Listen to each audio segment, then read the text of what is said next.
Hello everyone, स्वागत है आप सभी का कॉग्निजेंस आईएएस में। आज हम as usual mains answer writing practice के क्वेश्चंस को डिस्कस करेंगे। But before we start, you can join our program in Telegram group, जिसमें आपको quality based questions and model answer according to UPSC syllabus provide किया जाएगा। So you can submit your answer sheet within 24 hours and get your checked answer sheet within 48 hours. आप लोगों को model answers का video analysis YouTube में provide कराया जा रहा है। इसके साथ ही इस डिजिटल एज में आप अपने आंसर को वीडियो के थ्रू चेक होता हुआ देख सकेंगे। Yes, it is right, you can see your copying getting checked now. So for further information just visit our Telegram channel and group, जिसका लिंक आपको डिस्क्रिप्शन बॉक्स में दिया गया है। जो हम लोग का आज पार्ट 2 का जो क्वेश्चन है वो किससे रिलेटेड होता है? स्टैटिक पोर्शन से रिलेटेड होता है। ओके, और जो आज का जो हम लोग का क्वेश्चन है वो किनसे है? ज्योग्राफी से है, वर्ल्ड ज्योग्राफी से। देखते हैं आज का टॉपिक हम लोग का क्या है। आज का टॉपिक हम लोग का पोलर वॉर्टेक्स से रिलेटेड है। ओके, सबसे पहले हम लोग यहाँ पे क्या करेंगे? क्वेश्चंस को अंडरस्टैंड करेंगे, क्वेश्चंस क्या कहना चाहता है, उनका अप्रोच को देखेंगे, वो किस तरीके से एनालिसिस कर सकते हैं हम लोग। ओके, तो फर्स्ट ऑफ ऑल हम लोग क्वेश्चंस को पढ़ते हैं। यहाँ पे लिखा हुआ है कि what is the polar vortex and how polar vortex and ozone depletion are two distinct but related phenomena. आपको इनको 250 वर्ड में लिखना है।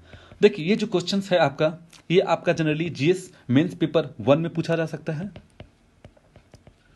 Okay, and GS mains paper 3rd में पूछा जा सकता है। और ये आपका कौन सा टॉपिक से रिलेटेड होगा? आपका climate change and environmental and is there any relation between the polar vortex and breaking the climate change. तो ये आपका ये सब टॉपिक से पूछा जा सकता है पोलर वॉर्टेक्स को लेकर के। ठीक, तो यहाँ पे हम लोग किस तरीके से अप्रोच लगाएंगे? सबसे पहले अप्रोच लगाने से पहले हम लोग जानते हैं कि सबसे पहले कंटेक्स्ट को देखेंगे, कंटेंट कहाँ से यूज किए हैं हम लोगों ने, और स्ट्रक्चर्स को स्टडी करेंगे। कंटेक्स्ट यहाँ पे क्या है? आपका कीवर्ड्स को अंडरस्टैंड करना है आपको। ठीक, कंटेक्स्ट आपका हो गया, कहाँ से आप पढ़ सकते हैं। देखिए, कंटेंट आप यहाँ पे यूज कर सकते हैं। आप लक्ष्मी ये फिजिकल ज्योग्राफी का एनसीईआरटी का बुक पढ़ सकते हैं। ठीक, और आप एक तरफ से यूज कर सकते हैं इंटरनेट का भी पोलर वॉर्टेक्स को लेकर के, जिससे आप देख सकते हैं 2018 में भी पोलर वॉर्टेक्स कारण काफ़ी ज़्यादा क्लाइमेट चेंज हुआ था। 2019 में भी हुआ था। ठीक ना, काफ़ी ज़्यादा कोल्ड हुआ था। कहाँ पे? यूएसए में। ठीक, आप देख सकते हैं ये विंटर में काफ़ी ज़्यादा होता है। ठीक, और इनका स्ट्रक्चर्स को स्टडी करेंगे। देखिए, यहाँ पे स्ट्रक्चर को स्टडी करने के लिए हम लोग introduction, body part and conclusion को देखते हैं। अगर स्टैटिक पर्सन्स की अगर हम बात करें तो कंक्लूजन में हम लोग ज़्यादा कुछ नहीं लिखते हैं। ठीक ना, तो चलिए स्टार्ट करते हैं आज का क्वेश्चन को। देखिए, यहाँ पे पहला चीज बोल रहा है पोलर वॉर्टेक्स क्या है। आप लोग को यहाँ पे अंडरस्टैंड होना चाहिए कि पोलर वॉर्टेक्स का मतलब क्या होता है। ठीक, फिर आप उनका सेकेंड पार्ट में आप जा सकते हैं बॉडी का। ठीक, तो सबसे पहले अगर आप जाते हैं यहाँ पे पोलर वॉर्टेक्स को लेकर के, तो आप यहाँ पे एक चीज देखेंगे कि जो आप लोग को यहाँ पे जो इंट्रोडक्शंस लिखना है, आप इंट्रोडक्शंस यहाँ पे ना स्टार्ट करते हुए आप डायरेक्ट पोलर वॉर्टेक्स के बारे में लिखना स्टार्ट कर सकते हैं कि पोलर वॉर्टेक्स होता क्या है, उनका क्या क्या फीचर्स होते हैं, आप वहाँ पे लिख दीजिए। वही आपका इंट्रोडक्शन में काम आ सकता है, क्योंकि यहाँ पे आपको 2 पार्ट में क्वेश्चन पूछा गया है। पहला polar vortex and second how polar vortex and ozone depletion are two distinct but related phenomena. ठीक, तो यहाँ पे मैंने क्या किया, सीधा पोलर वॉर्टेक्स का मैंने एक डेफिनेशन डाला। तो चलिए स्टार्ट करते हैं। तो polar vortex is also known as polar cyclone. जैसे हम लोग पता है ट्रॉपिकल साइक्लोन आपका कहाँ पे कहाँ लाइक करता है, 0 to 23 डिग्री में आपको ट्रॉपिकल साइक्लोन लाइक करता है ट्रॉपिकल रीजन में। टेम्परेट साइक्लोन आपको पता है, ठीक है, टेम्परेट रीजन में लाइक करता है। वैसे ही पोलर वॉर्टेक्स आपका पोलर रीजन में लाइक करता है, जिसको हम लोग एक तरह से बोलते हैं polar cyclone. Okay, so it is the large pocket of very cold air होता है, typically the coldest air in the northern hemisphere which is site over the polar region during the winter region में। और ये काफी ज्यादा आप देख सकते हैं कि ये विंटर रीजन में काफी ज्यादा आता है। ठीक, जब भी आप अप्रोच लगा रहे हो तो यहाँ पे आप सबसे पहले phenomena of the polar vortex के बारे में लिखिए। ओके, और इसके बारे में ये भी लिख सकते हैं कि इनका इम्पैक्ट क्या पड़ रहा है। ठीक, जैसे कि यहाँ पे बोल सकते हैं कि सो दैट यहाँ पे कि a polar vertex is mass of the cold, so low pressure added constantly hover over the Arctic, so it's called the vortex because it's spine counter clockwise like a hurricane does. So we can say that the similar polar vortex exists over the south pole, but it is the northern polar vortex that can bring severe winter weather to the United States and Europe in the last year. Okay, so when the northern polar vertex is strong, so हम लोग यहाँ पे इसके बारे में चलिए हम लोग डिस्कस करते हैं बोलने से पहले, ठीक ना। तो देखते हैं कि पोलर वर्टेक्स यहाँ पे आपका एक तरह से क्या है, डिस्क्राइब करते हैं। एक तरह से ये कोल्ड है आपका, upper tropospheric sometimes extend to the lower labour up to 8 to 9 kilometre तक आपका ये चला जाता है। देखिए जनरली क्या होता है कि अगर ये मान लीजिए पृथ्वी है और जहाँ पे अगर आप देखते हैं इक्वेटर में, तो आपका जो ट्रोपोस्फेयर का जो हाइट होता है वो कितना रहता है आपका 10 to 11 किलोमीटर तक जाता है। लेकिन अगर वही पोलर रीजन पे अगर आप देखेंगे तो उनका हाइट एकदम एक तरह से थिन हो जाता है, जबकि इक्वेटर में आपका क्या है, ठीक है। इसलिए यहां पे बोला जा रहा है कि अप टू 8 to 9 किलोमीटर तक, 8 to 9 किलोमीटर तक क्या होगा, एक्सटेंड हो सकता है, ठीक। सरकम पोलर है, देखिए सरकम पोलर इस तरह करके आपका यहाँ पे इमेज में आप देख सकते हैं, इस तरह करके यहाँ पे बन जाएगा, ठीक। लो प्रेशर क्रिएट करेगा आपका and large cyclonic parcel of air रहेगा, और इनका जो डायरेक्शन रहेगा आपका काउंटर क्लॉकवाइज है। आप यहाँ पे इमेज में अच्छे तरीके से इसको देख सकते हैं, ये देखिए काउंटर क्लॉकवाइज डायरेक्शन है इनका, सॉरी काउंटर क्लॉकवाइज डायरेक्शन इनका, ठीक। देखिए ये कैसे फॉर्मेशन हो रहा है, इनका क्या हो रहा है, ये एक्चुअली सर्ज नीचे की ओर क्यों चल जा रहा है इनका कोल्ड वेव, यही नीचे की ओर जाने का इसको बोलते हैं क्लाइमेट चेंज हो रहा है। और यूएसए और यूरोपियन कंट्री में आपका क्या देख सकते हैं, वहाँ पे काफ़ी ज़्यादा कोल्ड देख सकते हैं। ओके तो आप यहाँ पे सबसे पहले उनका फीचर्स लिख सकते हैं, और यहाँ पे आप बता सकते हैं कि जैसे कि यहाँ पे मैंने लिख दिया कि some special features the polar vortex lack edge directions और movement can not be predicted. जैसे हम लोग को पता है कि ट्रॉपिकल साइक्लोन का मूवमेंट क्या होता है, लेकिन हम लोग यहाँ पे एक तरह से डायरेक्शंस प्रिडिक्ट नहीं कर सकते हैं पोलर वोर्टेक्स का। सो और आप ये भी नहीं बोल सकते they are not seasonal, so they can occur at any time of the year. आप इनको ये भी नहीं बता सकते कि कब आएगा, ये सीजनल नहीं है। जैसे कि आपको पता है कि ट्रॉपिकल साइक्लोन जैसे बे ऑफ बंगाल में जैसे कोई भी साइक्लोन आता है यहाँ से, तो आपका मानसून के बाद आता है इंडिया में, लेकिन इस बार अम्फन साइक्लोन आया तो वो प्री मानसून था, ठीक ना। ये एक्चुअली क्लाइमेट चेंज का इम्पैक्ट है, ओके। तो आप ये सब देख सकते हैं, ठीक। तो एक सीजन को पैटर्न्स को फॉलो करता है साइक्लोन, लेकिन पोलर साइक्लोन यहाँ पे क्या है, एक सीजनल नहीं है, वो एक तरह से सीजन के पैटर्न्स को फॉलो नहीं करता, वो कभी भी आ सकता है, ठीक ना। लेकिन मोस्टली ये अगर करता है विंटर में, ठीक। So it is formed mainly in winter and gets weaker in the summer and it's closely associated with the jet stream. देखिए जेट स्ट्रीम आपका क्या है, एक तरफ से अपर ट्रोपोस्फेरिक स्ट्रीम कहलाता है, अपर ट्रोपोस्फेरिक मूवमेंट होता है एयर का, उसको जेट स्ट्रीम कहा जाता है। तो एक तरह से ये एसोसिएट हो सकता है। देखिए रोजवी वेव कहने का मतलब यहाँ पे क्या है ना, कि जब आपका पोलर वॉर्टेक्स आपका जब वीक हो जाता है ना, तो वो इस तरह का फॉर्मेशन करता है। ये जो डायग्राम देख रहे हैं ना, ये एक तरह से रोजवी वेव की तरह फॉर्मेशन कर देता है, ठीक। लेकिन ये अगर स्ट्रांग रहता है, ठीक, और अगर ये स्ट्रांग रहता है तो एक तरह से क्या होता है, एक तरह से ये स्टेबल कहलाता है, ओके। ये स्टेबल कहलाता है इस तरह से, ठीक। तो ये जब ये स्टेबल कहलाएगा तो ये एक बोल सकते हैं कि वो अनस्टेबल नहीं है, ठीक है। जैसे कि आप लोगों को पता है कि ये स्टेबल अनस्टेबल किन पे डिपेंड करता है, ये आपका स्टेबल एंड अनस्टेबल डिपेंड करता है टेम्परेचर कॉन्ट्रास्ट पे। टेम्परेचर कॉन्ट्रास्ट मतलब क्या होता है आपका, देखिए टेम्परेचर कॉन्ट्रास्ट पे डिपेंड करता है, ठीक। और टेम्परेचर कॉन्ट्रास्ट आपका क्या होता है, ये आपका बताता है rate of change in the temperature in given, okay. So आपका रेट ऑफ चेंज कितना, आपका कितना स्पीड में चेंज कर रहा है, उन पे डिपेंड करता है ये, ठीक।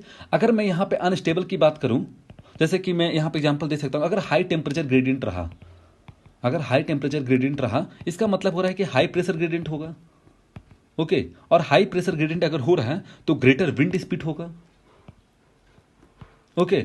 और ग्रेटर विंड स्पीड अगर होता है तो ग्रेटर कोरिलेस फोर्स होगा, एंड ग्रेटर कोरिलेस फोर्स अगर होता है तो यहाँ पे जियोस्ट्रॉपिक स्ट्रीम भी होगा, और जियोस्ट्रॉपिक स्ट्रीम होता है तो विंड का डायरेक्शन जो क्या होता है, एक तरफ से वो पैरेलल हो जाता है। ये इस तरह का आप देख सकते हैं, एक तरफ से पैरेलल का फॉर्मेशन कर रहा है।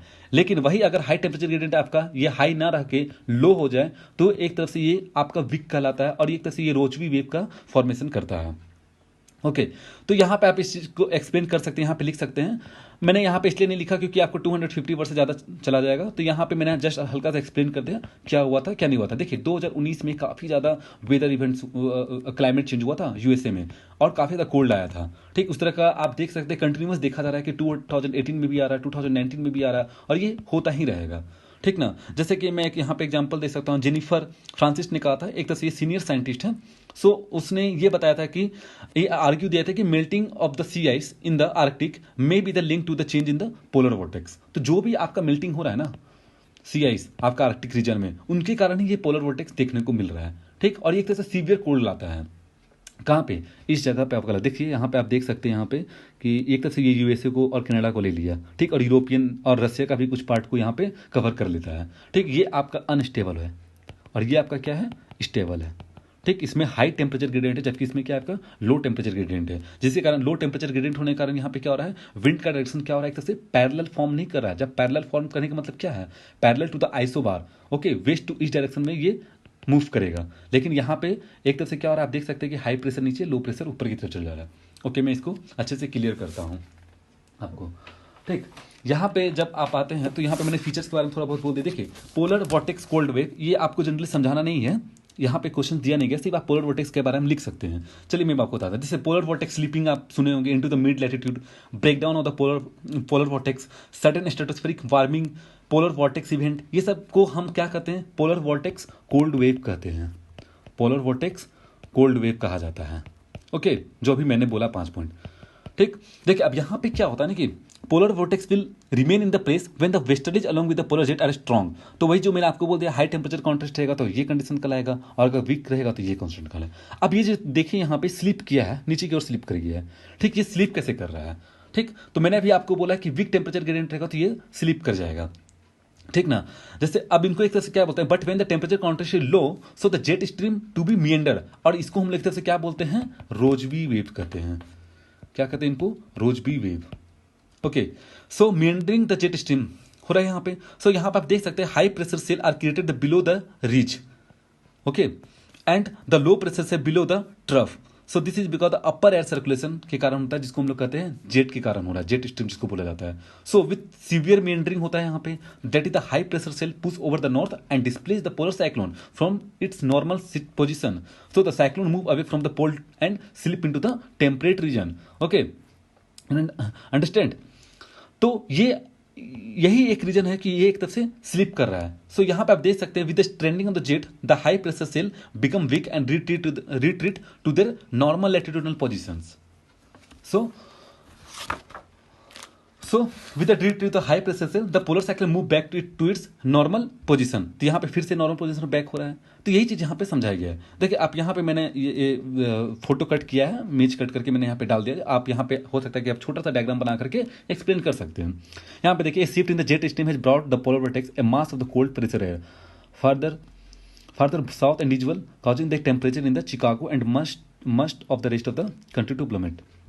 ओके, अब ये मैंने अच्छे से यहाँ पे डायग्राम समझा दिया। लेकिन आप ये सोच सकते हैं कि नॉर्दर्न हेमिस्फीयर में ही आप पोलर वर्टेक्स को आप ज़्यादा क्यों देख सकते हैं, क्योंकि देखिए वहाँ पे साउदर्न हेमिस्फीयर में क्या है, वहाँ पे अपसेंट रहता है क्या, लैंड, जबकि यहाँ पे एक तरफ से क्या है, एक तरफ से लैंड एंड सी काफ़ी ज़्यादा है।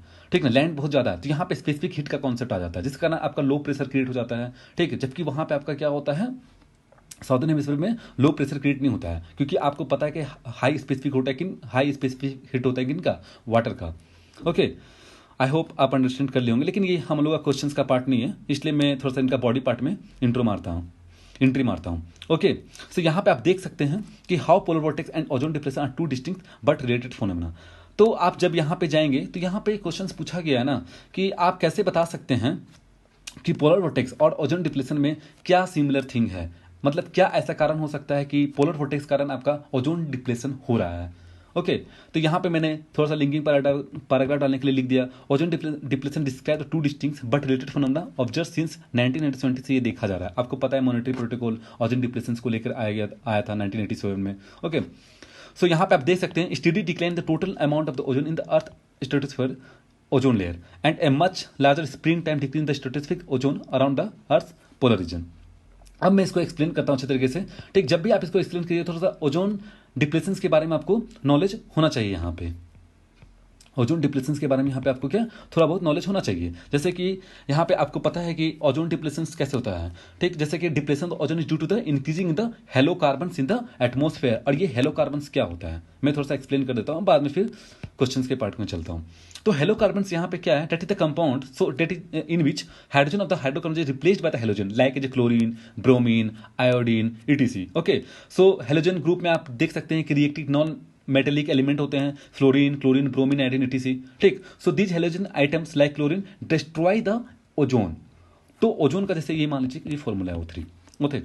ओके, तो यहाँ पे क्या प्रोसेस होता है, आपका फोटो डिसोसिएशन होता है। अब फोटो डिसोसिएशन देखिए, अब फोटो डिसोसिएशन का मतलब क्या होता है। फोटो डिसोसिएशन का मतलब होता है कि under this influence the sunlight sunlight का इंपैक्ट पड़ता है, जिसके कारण आपका क्या होता है, ओजोन डिप्लेटिंग सबस्टेंस आपका एक तरह से रिएक्शन करना स्टार्ट कर देता है। जैसे मैं आपको बोल सकता हूँ यहाँ पे ultraviolet radiation strike the chlorofluorocarbon. मान लीजिए आप ये ले लीजिए CCl, क्लोरोफ्लोरोकार्बन का ही ना स्ट्रक्चर फॉर्मूला होता है।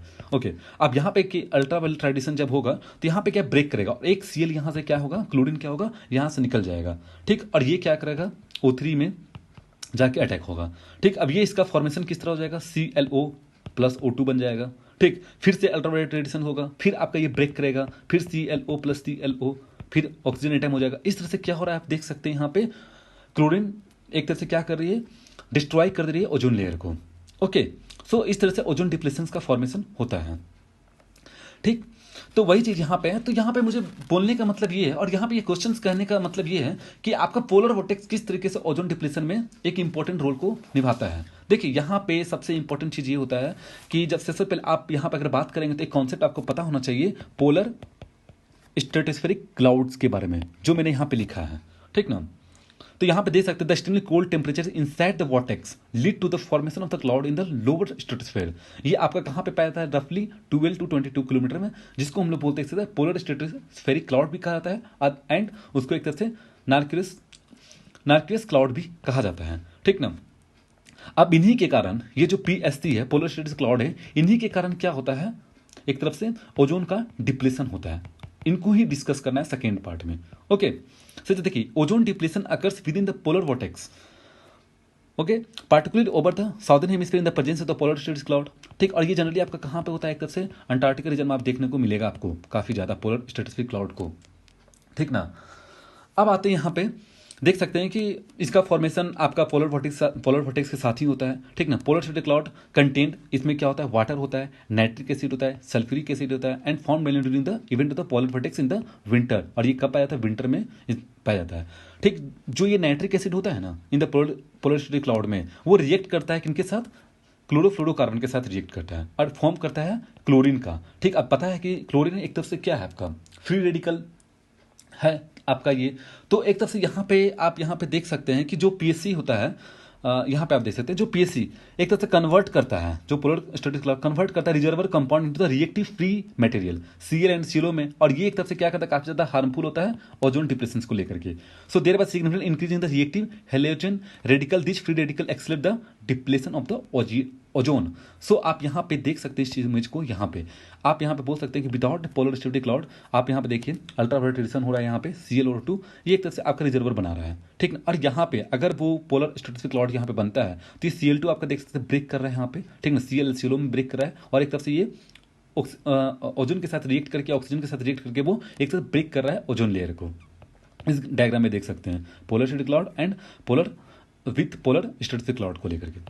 ठीक, तो यहाँ पे उसी चीज को समझाया गया है जो second part of the question का आ रहा है। सो यहाँ पे आप देख सकते हैं the chlorine catalyst ozone depletion enhance in the presence of the polar stratospheric cloud PSC। ठीक, सो दस polar vertex in the form the PSC accelerate the ozone depletion. इस तरीके से क्या आप बोल सकते हैं कि पोलर स्ट्रेटोस्फेरिक क्लाउड आपका एक तरफ से क्या कर रहा है, ओजोन डिप्लेशन में हेल्प कर रहा है। और ये पोलर स्ट्रेटोस्फेरिक क्लाउड कहाँ से आ रहा है, एक तो पोलर वॉर्टेक्स से आ रहा है। ठीक है, और ये स्पेशली आपका रीजन होता है the formation of the ozone hole in the Antarctic region. So has been cause of the concern, काफी ज्यादा कंसर्न की बात है इनका जो फॉर्मेशन हो रहा है। तो ठीक ना, और ये ऐसा क्यों होता है, ये ऐसा इसलिए होता है कि presence of the permanent polar front end stratospheric cloud and inflow of the chlorofluorocarbon. ठीक, सो ये रीजन है आपका फॉर्मेशन होने का ओजोन डिप्लेशन का इन द अंटार्कटिका रीजन में। और इस क्वेश्चन का आंसर है जो सेकेंड पार्ट में पूछा गया, how polar vortex and ozone depletion are two distinct but related phenomena. So आज का पार्ट 2 का जो क्वेश्चन है यहीं पे एंड होता है। कल का क्वेश्चन को हम लोग यहाँ पे देखते हैं 3 June main answer writing question का। यहाँ पे आपको explain the impact of the swarms of the desert locusts on agriculture and its linkage with climate change के बारे में आपको लिखना है। ठीक, एंड सेकंड क्वेश्चन आपका स्टैटिक पोर्शन है, giving example highlight the importance of the location as a factor of the desert formation. Okay, तो आप लोग ये दोनों का आंसर लिख करके आप हमारे आंसर सीट जो है आपका आंसर सीट वो आप हमारे टेलीग्राम ग्रुप में सबमिट कर सकते हैं। और सबसे अच्छी बात यह है कि हम लोग का एक यूनिक इनिशिएटिव निकला है इस जगह पे, आपको जो भी आंसर सीट का जो चेक मिलेगा तो आपको PDF तो मिलेगा ही चेक कॉपी का, साथ ही साथ आपको यहाँ पे वीडियो में भी प्रोवाइड किया जाएगा आपका चेक कॉपी का, मतलब जिस तरीके से आपका क्वेश्चन, आपका मेंस आंसर राइटिंग आप जो कर रहे हैं, आपका अगर चेक हो रहा है तो वो उस टाइम आपका वीडियो भी बनते चल जाएगा, जिससे आपको क्या होगा कि वो वीडियो आपको अवेलेबल कर दिया जाएगा और अच्छे तरीके से बता दिया जाएगा कि कहाँ कहाँ पे आपका मिस्टेक हो रहा है और आपका एक तरह से इंप्रूवमेंट हो सकता है स्किल में। आप अच्छे तरीके से समझ सकते हैं। ये यूनिक इनिशिएटिव निकाला गया है कॉग्निजेंस एज टीम के द्वारा। ओके, सो आप इन यूनिक इनिशिएटिव का आप इसका benefit. So this is the end of today's discussion. Hope you like it. For any query just visit our Telegram group. Stay connected, stay safe. Thank you very much.